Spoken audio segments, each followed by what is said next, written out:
And take one. Good evening, everyone. Hi, I'm McKenna from Murder by the Book in Houston. So tonight we're dealing with a tiny technical issues, but I am going to go ahead and get the event introduced through my phone. So if I look a little different than normal, that's why. I'm super excited tonight to be joined by Mack Jones, who is the author of Dead of Winter, his new release. And if I can hold my phone and hold up the book, there, that's skill right there. Thank you for being here tonight, Stephen. I'm going to go ahead and introduce you. Formally real quick. Mack Jones is a published poet, an award-winning playwright, and a recipient of the prestigious Hammett Prize, Nero Award, and the Kresge Arts in Detroit Literary Fellowship. He was born in Lansing, Michigan, and currently lives in the suburbs of Detroit. And as I said, he's here tonight to talk about Dead of Winter, which is his third novel. We are also joined by one of my favorite people, Juliet Grames, a wonderful editor at Soho Press. So Juliet Grames is the Senior Vice President Associate Publisher at Soho Press, where she curates the Soho Crime imprint. She's also the author of the novel, The 7 or 8 Deaths of Stella Fortuna. So I am going to try here to figure out how to remove myself really quickly and let them get to it. So you guys have fun, and I'm going to remove myself from the screen as soon as I can figure out how. Thank you, McKenna. This is just Steve. I'm so excited to be here with you, and I have some things that I want to say about you when we start. But first, I want to say to the audience, thank you all for being here tonight. It's a Friday night. You could have been anywhere, and you're here supporting a gorgeous independent bookstore, a cultural institution, a Texas legend. Thank you for joining us at Murder by the Books. And thank you for supporting Soho Press, an independent press, and this fantastic author, Mack Jones, who not only is a terrific writer, but I have to say is one of the finest gents I've ever met. Now, Steve, I was going to say, as your faithful editor, a devoted fan of yours, I've been attending your events all week long as you've been on your virtual book tour. Wait a minute. Hold on. Is this where the interrogation starts? Oh no, you'll know when it starts. Yeah. Okay. Wow. I was just gonna say, I was attending out of love for you because I love hearing the dulcet tones of your voice. It's a beautiful thing. It's like listening to a beautiful radio program. But I was also attending these events selfishly because I was like, I gotta interview this guy on Friday. I can't say what all the other people are saying. We're gonna have to talk about different things. So I gotta take some notes. And then you know what unfolded? I realized as I'm listening to these events, you and I are going to have a very, very different conversation because we have worked on these August Snow books in a way that none of those other people even know. And I know things about August that they don't know. And you probably have things you want to tell these kind people about me that you've never had a safe forum to say before. But since we're not in the same room, I mean, all bets are off right now. You're going to reach through this screen and slap me. I just know it. That'd be a challenge to us both, right? I mean, let's take the people on a wild ride today. I think, what should they know about August Snow before going into this event? Well, I think that they should know what a kick-ass series this is. I assume a lot of people watching right now have already read these books and they're already fans, because how could they not be? But for those who are new, will you give us the little pitch? First, who is August Snow? Sure. And what is Dead of Winter? In your words, Steve. All right. I'm a little hesitant because I can just see the red pin going through certain things that I'm going to say, and in the margins, hearing why. What's going through his mind? Yeah, that's what you're hearing usually. More interior thought, right? All of my authors say that. They're like, ugh. She's always making me think about what they're thinking. Yeah. Well, no, I will say this, and I'm an old man, so I have no need to suck up to anybody, save for the people in my house. Um, uh, Juliet, you're brilliant. You've brought me along this path. I couldn't have asked for better. Yeah. Because frankly, I don't know if there is better. So I have truly been blessed, honored to have you as my editor and help me understand my own creation a little better with a little more depth, a little more heart.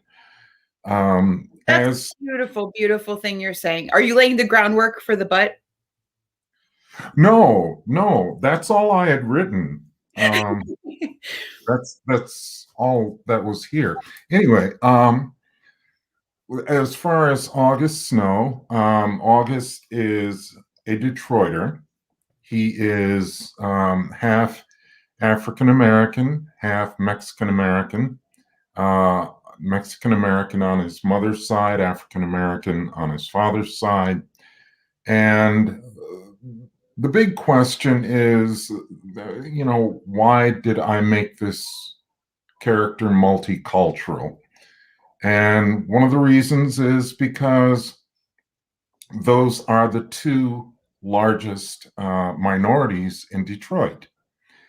And I think you can go from New York to Detroit to Chicago to LA and find that those two minorities very rarely get along.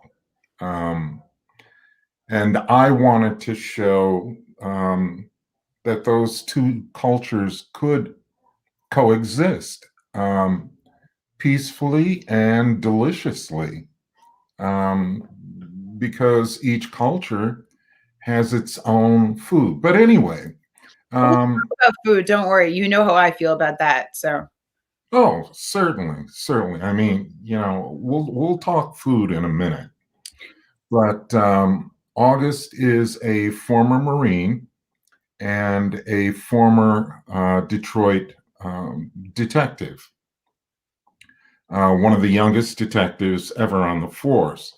And he was fired because he started investigating malfeasance in the Detroit mayor's office. Wow, that could never happen, could it?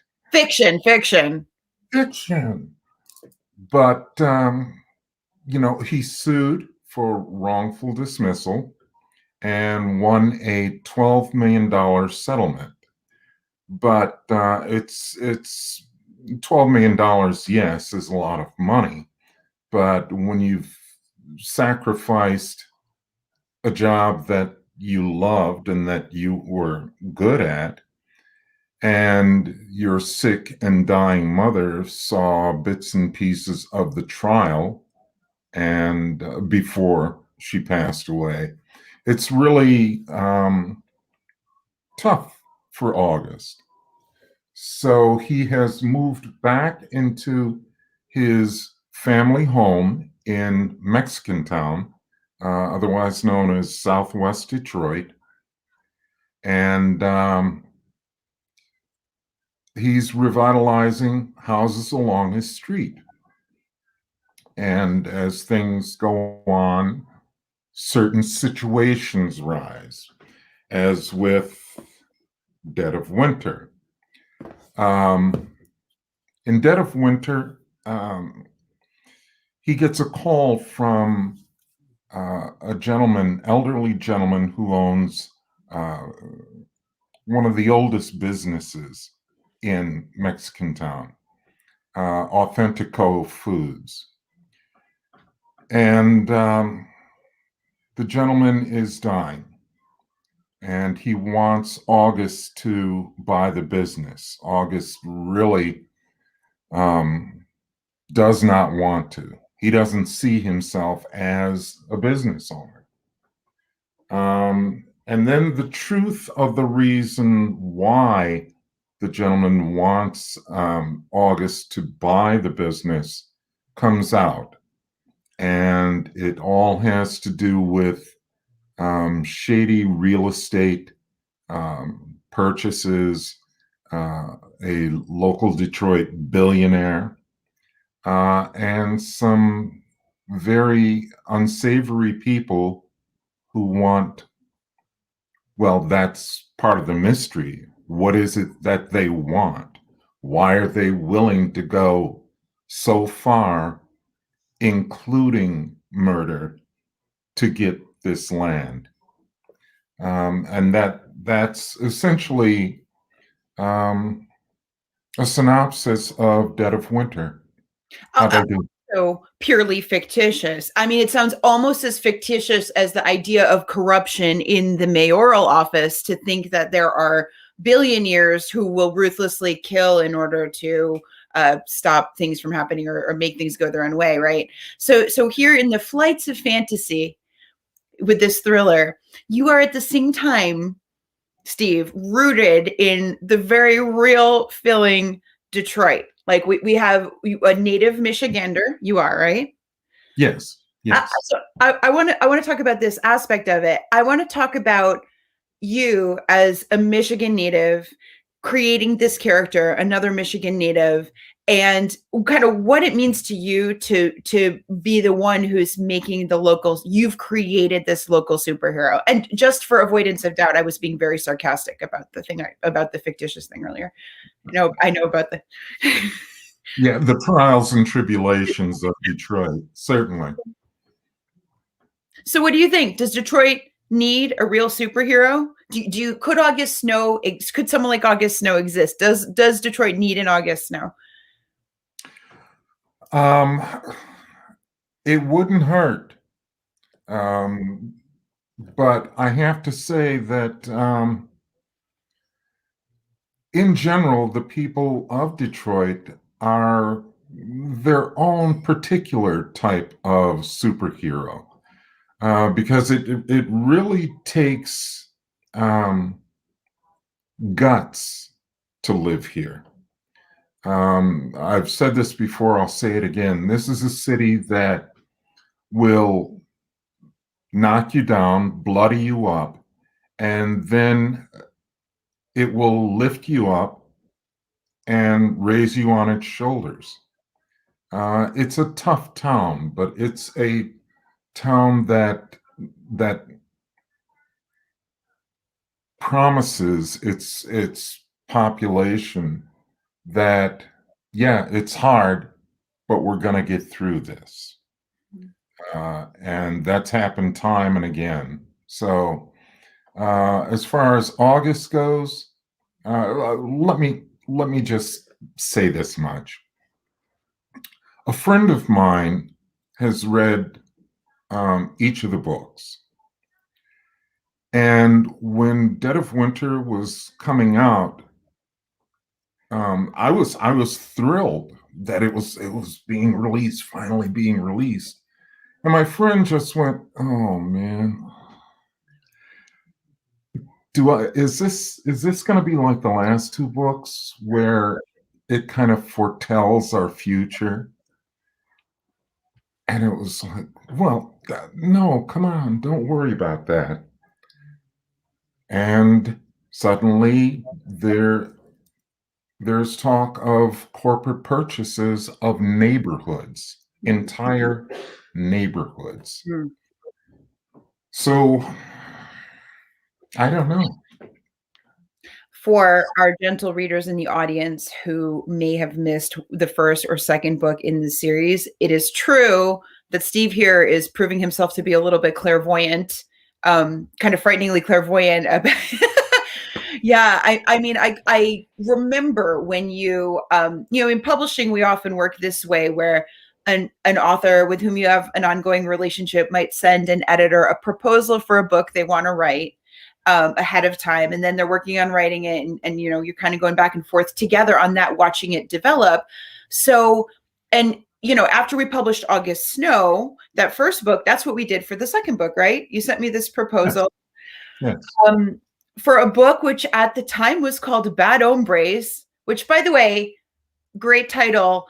We were very divided at Soho. We ended up changing that title. I know, and I know this is a sore point, but because this came up in an event the other night, there were a lot of people, Soho members of the press in the audience. Half of them were going, rah, and the other half were going, rah. So but anyway, so Steve sends me this proposal for a book.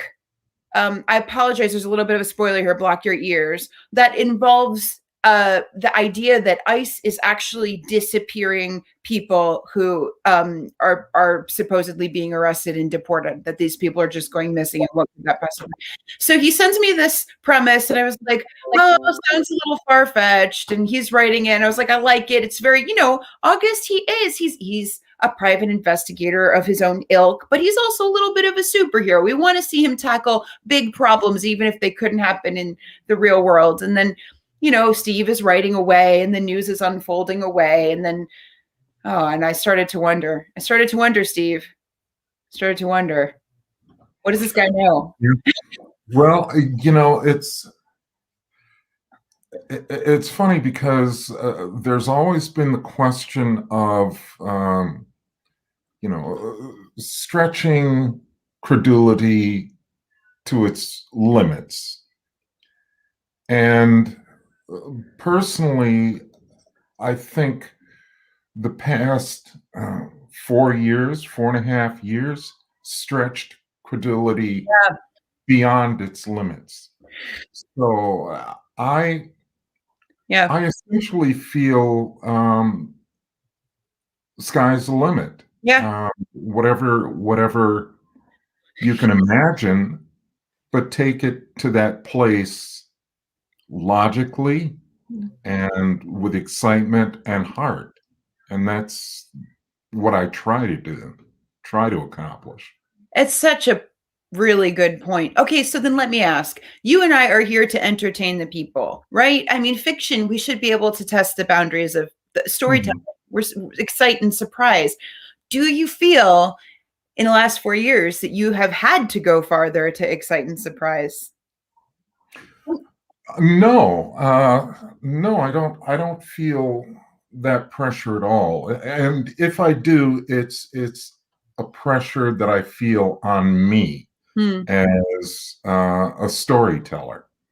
When you start wondering what the reader will want, then that's when you start losing your sense of self, your sense of your own storytelling. So I just start from a premise and hope that I have fun along the way. Do you usually give us that secret slice about your process? Are you more the kind of writer who sits down and you're like, I'm transported by joy at the creative process? Or are you like, or are you somewhere in between? Yeah, it is going into the coal mine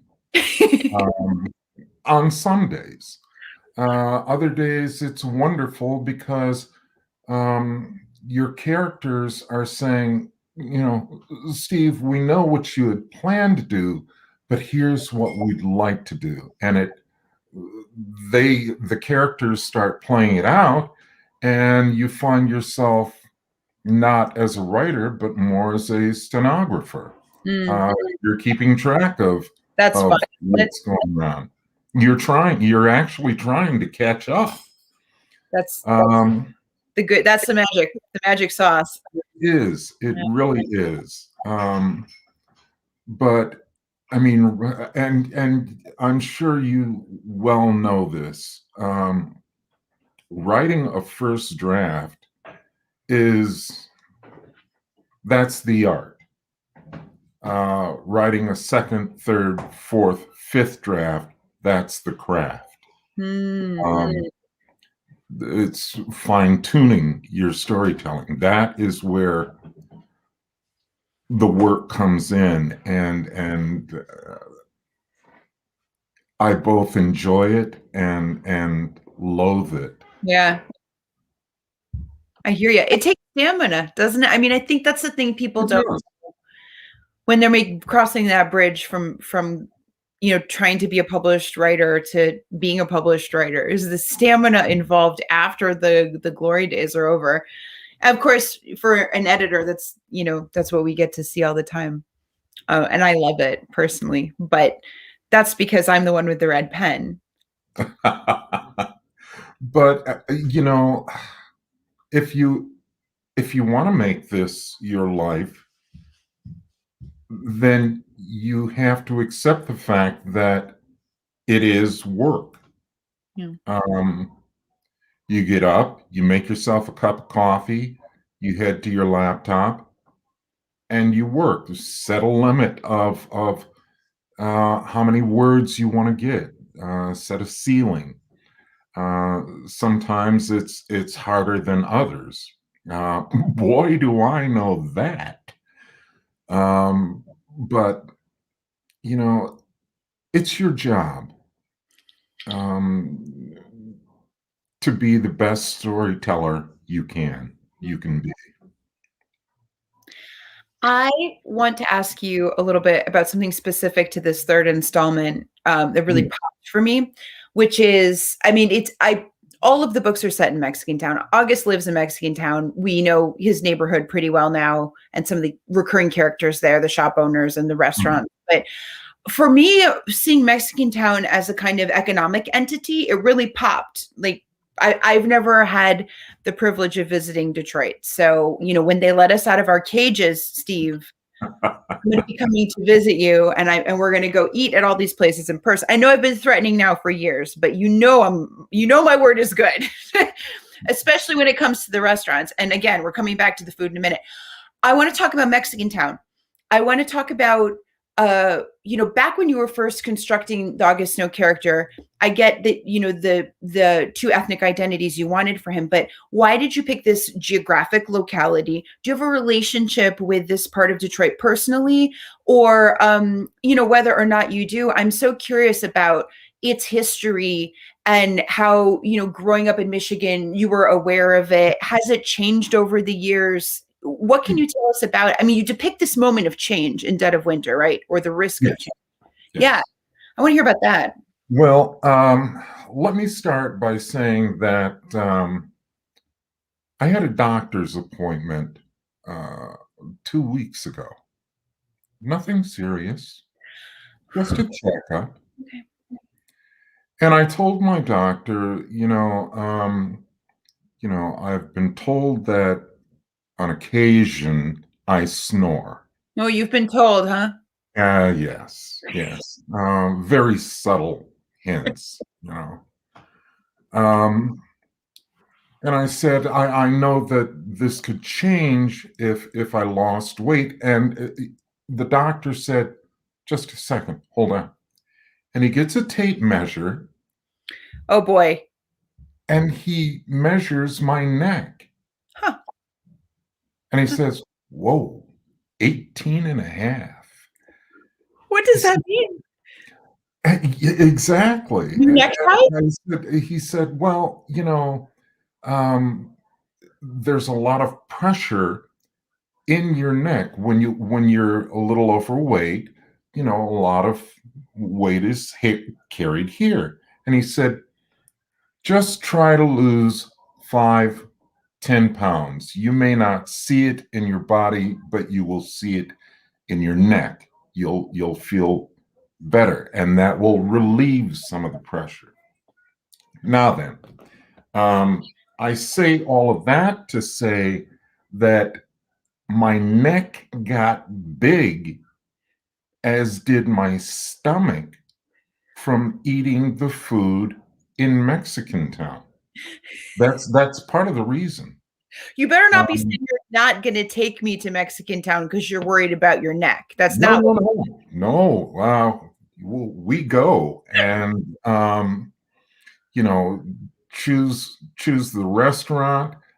Yes, there's a lot of wonderful Mexican food, but there's also, as in the book, a place called Flowers of Vietnam.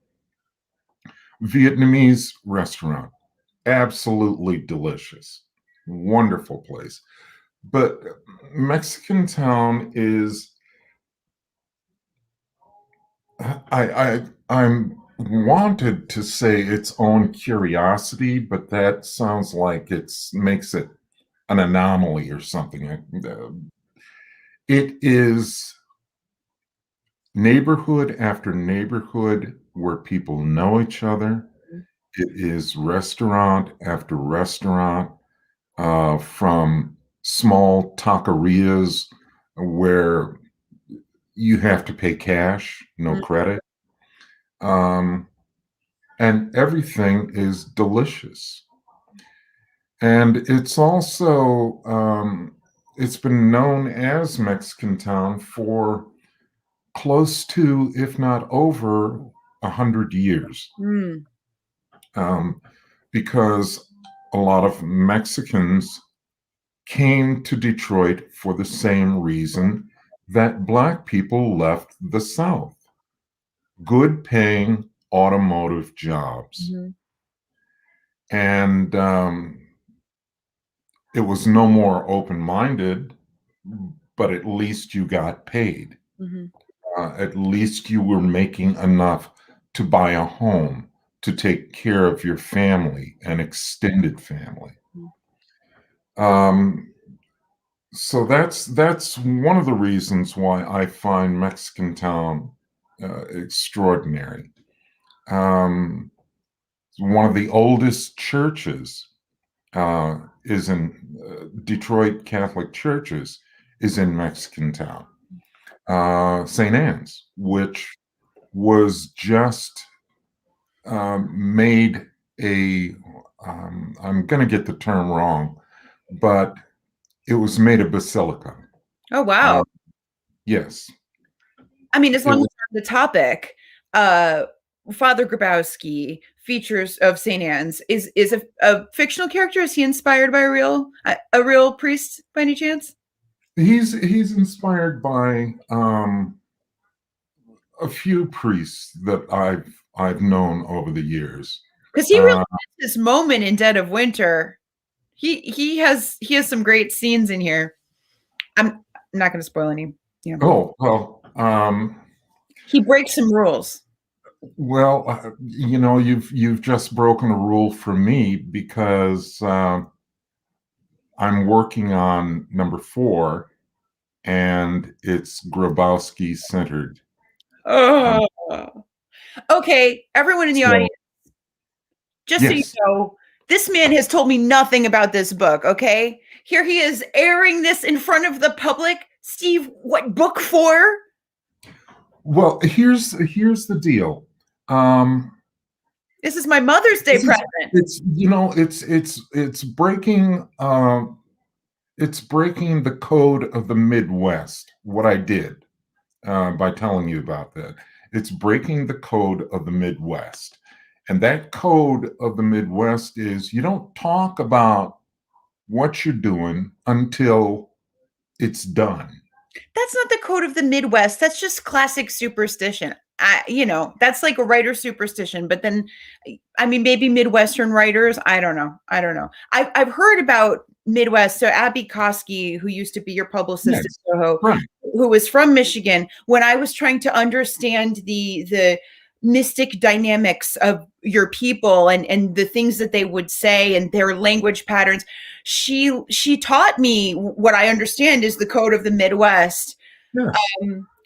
Which, wait, let me see if I can do it. Goes, well, did I do it right? We practiced a lot. Like when you want to leave, but you don't want to say you want to leave at the end of a party, you go, well. Or you just leave. Really, and people understand that. It's like, when you go to, and my father was like this. Whenever somebody stayed over, over their visit, my father was, a couple of times he would say, "Don't you have a home to go to?" Hey, is that Carlos? It sounds to me like maybe your dad and Abby Koski have slightly different party, like, kind of behavior flavors. I don't know. See, here's the thing, though. Abby is from northern Michigan. I live in coal country. She came from cryogenically frozen country. Ice country, yeah. Where brevity kept you warm, right? Yeah, cold out. I'm going to borrow that from your dad. I'm going to borrow that from your dad. I've never had a good line to get people out of my house when they stay too long. Oh yeah, try it out. It really works. Yeah. Okay. Don't some people have homes? That's what I'm going to say. This is what really famously polite people in the Midwest say. So I can introduce it here in New England. Okay. So where we started with Mexican Town.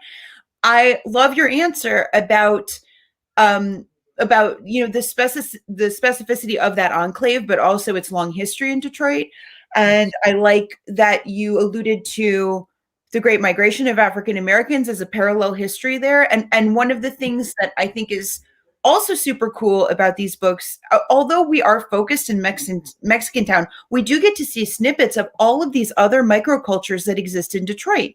It seems to me that Detroit is just a distillation of the American, the classic, am I allowed to say melting pot anymore? I think that term has fallen out of favor, but we see so many different ethnic and religious and racial enclaves. And then we also see the admixture and the tensions created, the political, economic, and real estate tensions, the tech tensions created by everyone who's been really trying to, as you say, take care of their family, take care of their extended family over all this time together.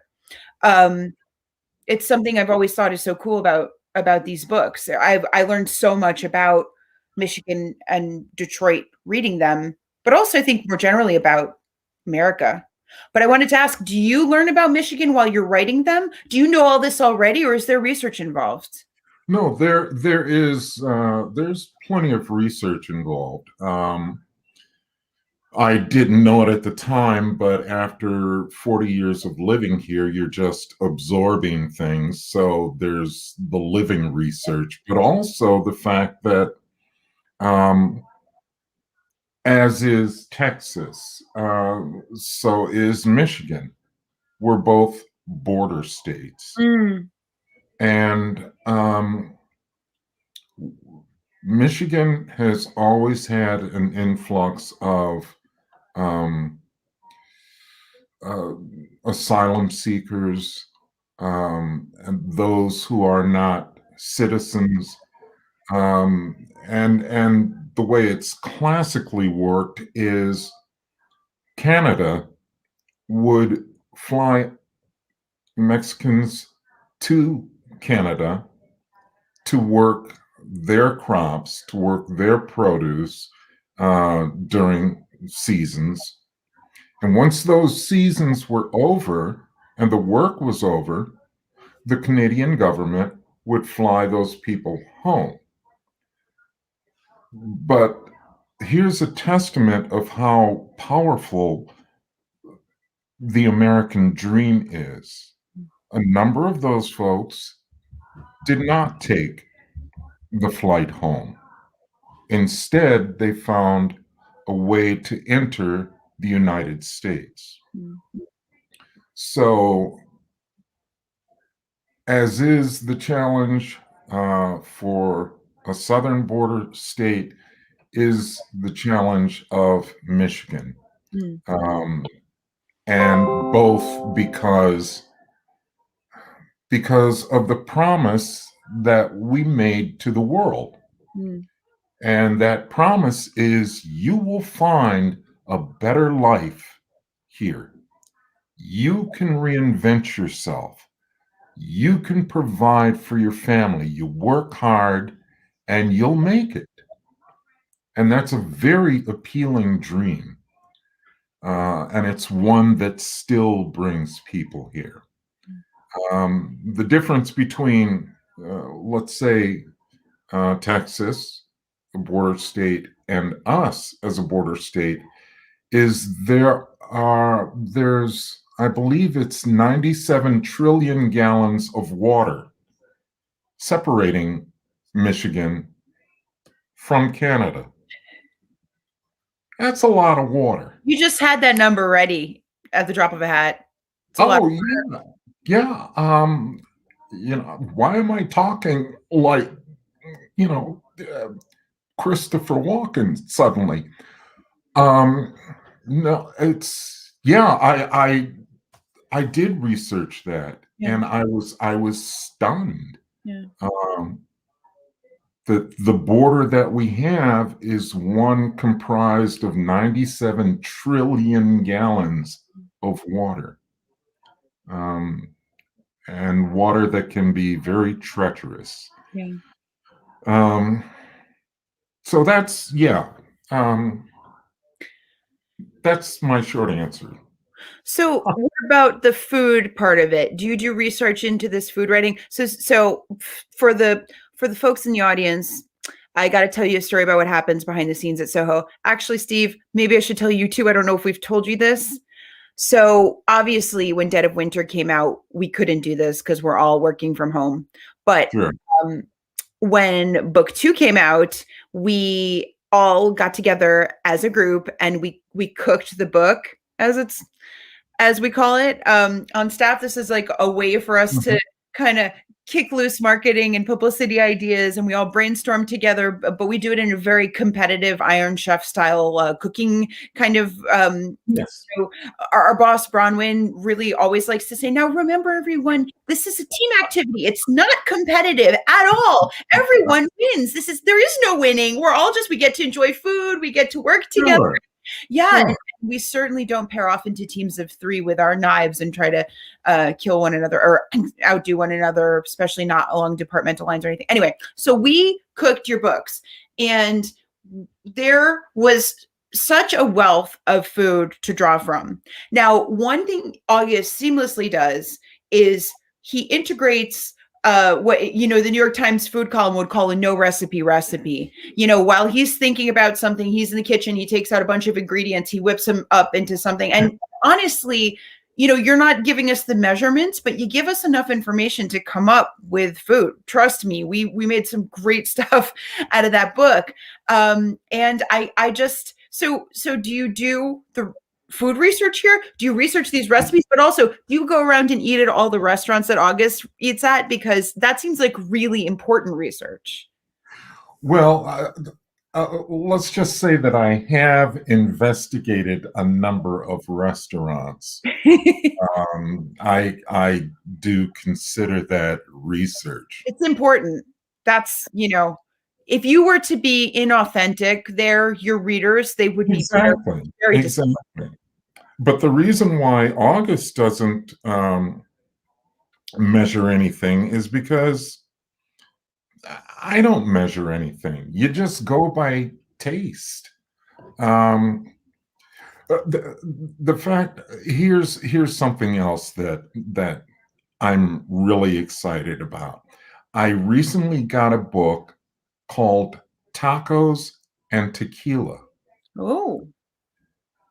And it pairs tequila drinks with different types of tacos. Seasoned swordfish tacos. It's just wonderful. And it's great, but also it's a little depressing because I thought I should have thought of the tequila drinks. Yeah. The mezcal drinks. Okay. Well, right now I'm working on, yes. I was going to say, let this be not a point of sadness, but in fact, a point of inspiration. Let's level it up. Book 4, I think we pegged this. This is great. We can have the companion cookbook. Would you be willing, when we're allowed to leave our cages, to do the August Snow walking tour of all of these delicious eateries? I'm not. I guess so.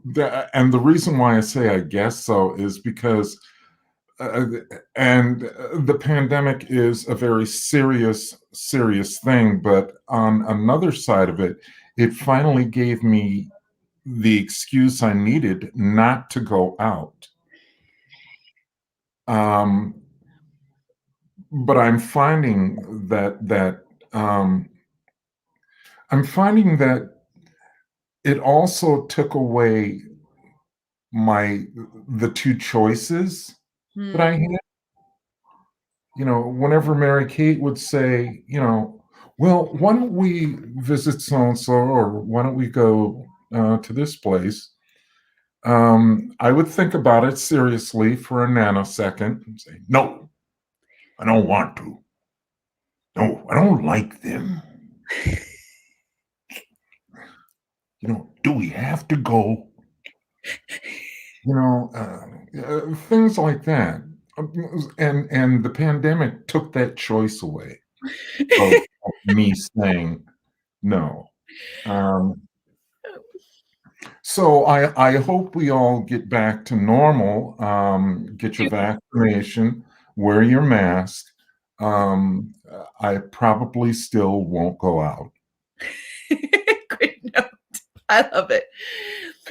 Oh, okay. Well, Steve, I believe that Murder by the Book is about to open up to questions from the audience, but Yes. I have two more for you that we have to talk about before we can. So yes. Folks have this slight warning. First of all, we are not moving forward without you telling all these kind people your news.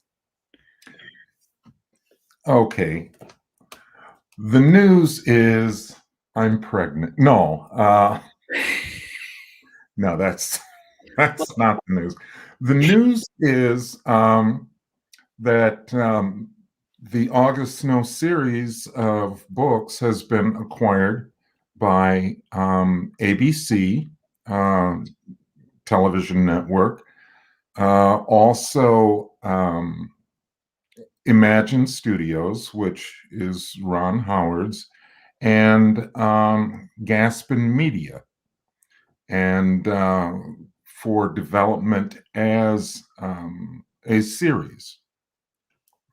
And one of the executive producers is Keegan Michael Key. And you may know Keegan Michael Key from a number of films, from his TV show Key and Peele.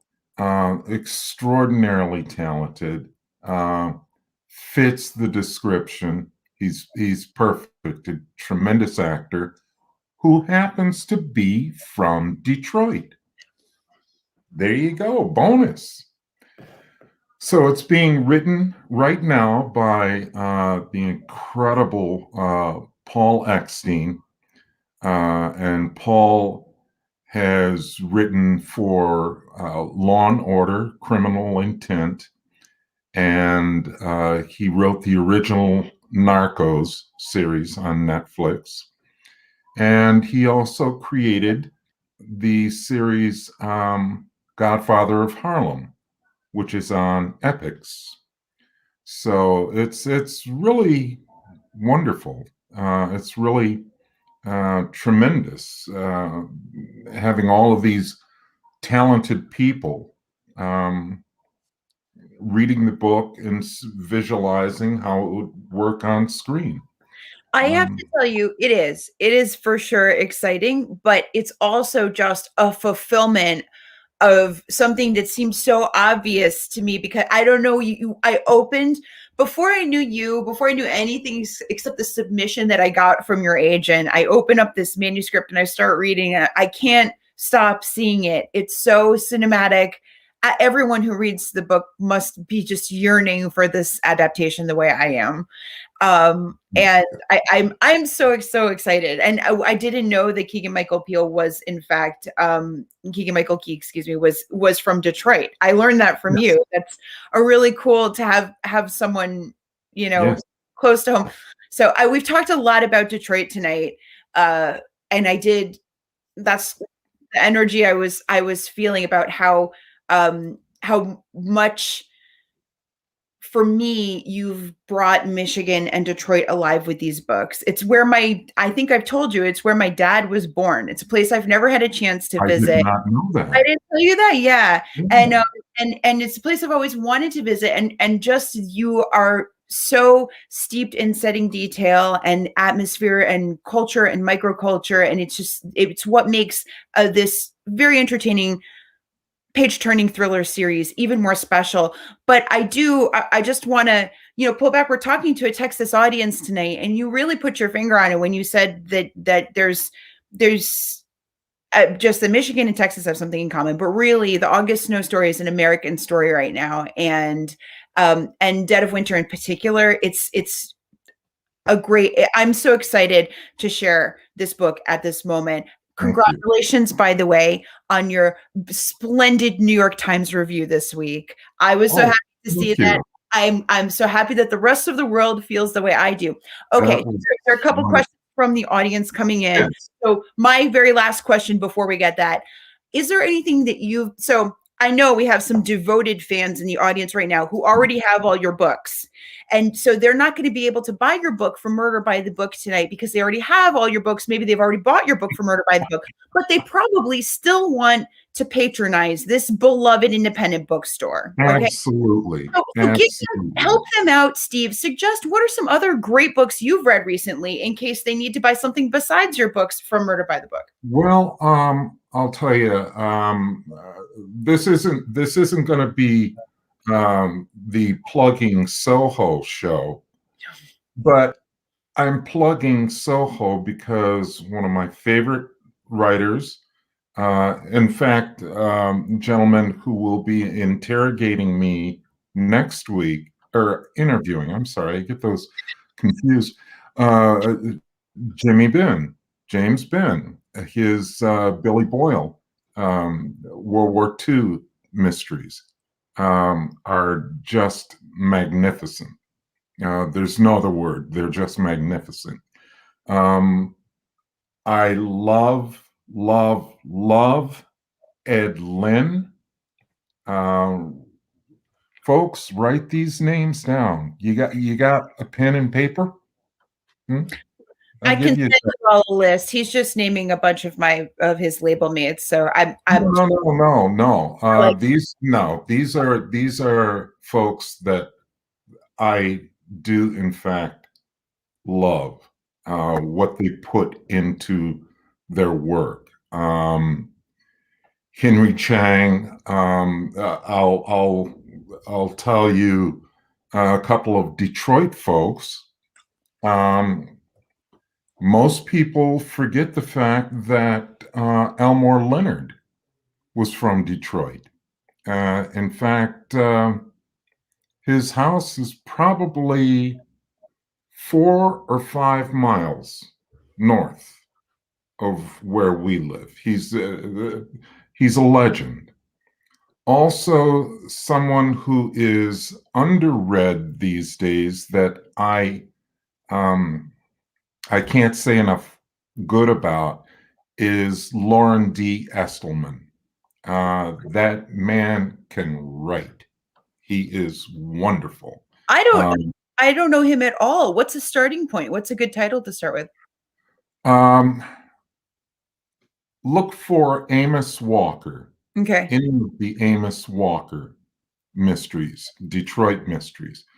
But also, Lauren wrote a lot of Westerns, and he won a lot of awards for his Westerns, which are very intense and well researched. So he's wonderful. God, there's so many others. Naomi Hirahara. Yes, thank you. So McKenna had just asked me if I could talk a little bit about what makes Soho Crime specific and upcoming titles right before you started basically being a paid advertorial for your imprint. So for that, folks, I certainly didn't. It was not a setup, folks. I didn't threaten him. I would never do anything. Yeah, I'm very, very nice and professional. So so Soho Crime is our raison d'etre is to publish. Our motto is crime has no time zone. So our books are very atmosphere and setting forward, and we really like when a crime novel is able to show how a local culture responds to, investigates, and deals with crime in its community. So it covers the whole realm of crime fiction, but I think a setting forward, atmosphere forward book like August Snow or like Dead of Winter, that's kind of our wheelhouse, right? But we do have, amazing thrillers like the one Steve writes on one end of the spectrum. On the other end of the spectrum, yeah, hey, there you go, Dead of Winter. So Steve just mentioned Naomi Hirahara, who is writing a book for us called Clark in Division, which is coming out in August. It's another Midwestern story set in Chicago in 1944. And the main character is a young woman who's just been released from incarceration in Manzanar with her Japanese American family. And she ends up having to solve the murder of her sister in 1944 war era Chicago. So that's all I'll talk about for Soho for now. Okay. Hey, I've got another question for you, Steve. Talk about, do we have any idea when the show is going to air? Can you give the people any more details? I really wish I could. The last notification that I got was that Paul Eckstein was writing the scripts right now. So I can't give you a time frame, but there is a commitment to producing this. So much so that, and I hate to brag, but I've been named consulting producer. Oh. Yeah. So that means I make the daily run to Starbucks. What's your feeling about being in the writing room? Is that something like, would you want to be involved in the scripting, or do you want to have no idea? Like, you don't want to know how the sausage is made, or you want to actually be the one making the sausage? I just, at this point in time, I don't have much interest in that. I know it's the thing that is being done now. I know that Walter Mosley is working the writer's room for a couple of series that he's got going. And Attica Locke is running several writers' rooms. Got like 16 things going at any given time. I don't know how she does it. At this point in time, my comfort zone, my joy is writing these. That's what I enjoy doing. That makes your editor happy. And who doesn't want that? Very good. Very good. You hear me, Paul? Very good, Steve. Very good. You get extra credit today. Okay, so next question. Can you tell us any more about book 4? No, I'd at this point I'd rather not. Invoking the Midwestern protocol again, huh? I know. Let's just say that the intrigue, I think this time, is a little more intimate and has a darkly suspenseful cast to it. I know that I've been classified in thrillers. I'm trying to change the tone just a little bit. Ooh. Work. To keep my interest. And ultimately to keep you folks out there interested. So That's what I'm doing. I asked him if he could tell us anything about book 4, and he said no. Now, is that what your dad would have described as don't you have a home to go to? I'm just kidding. I'm just kidding. I was looking at the time. It's 8:55. I think we're supposed to be closing out. I'm supposed to turn this over to McKenna so she can give her farewell. But before I do, can I say, Steve, I always love talking to you. I miss the days when I got to see you in person a couple times a year. So I'm looking forward to that. Thank you, This Juliet. will be a little stopgap. I'm so excited to hear about book 4. Thank you for being such a gent. In the meantime, there's Dead of Winter. Everyone. And the last thing that I would like to say is, folks, thanks for listening in, watching tonight. I want you to get the book, but I want you to get any book. I want you to support independent booksellers, support Murder by the Book. The pandemic has wreaked havoc on us all, and especially with independent bookstores. So please, please, please read books, and read books from Murder by the Book. Okay, I think I'm back. Can you guys see me? Yes. For those of you watching, clearly, given what an amazing job Juliet has done handling this event while I had technical issues tonight. Thank you so much, Juliet. Clearly, the technical issues were on my end since I'm using my phone. But it was seamless, and it was a great conversation, and I appreciate you both being here. As always, I've dropped links for more information and to order the new book, which, yes, Dead of Winter. But I also popped in a ton of those recommendations, and we really do appreciate you shouting out for support, because, you know, every book sale helps, and we're here every night doing these events, and we certainly would appreciate that. So anyway, thank you all so much. Again, I'm going to end this before something else goes wrong. Thank you. Love you guys at Soho, and thanks again. Have a good night.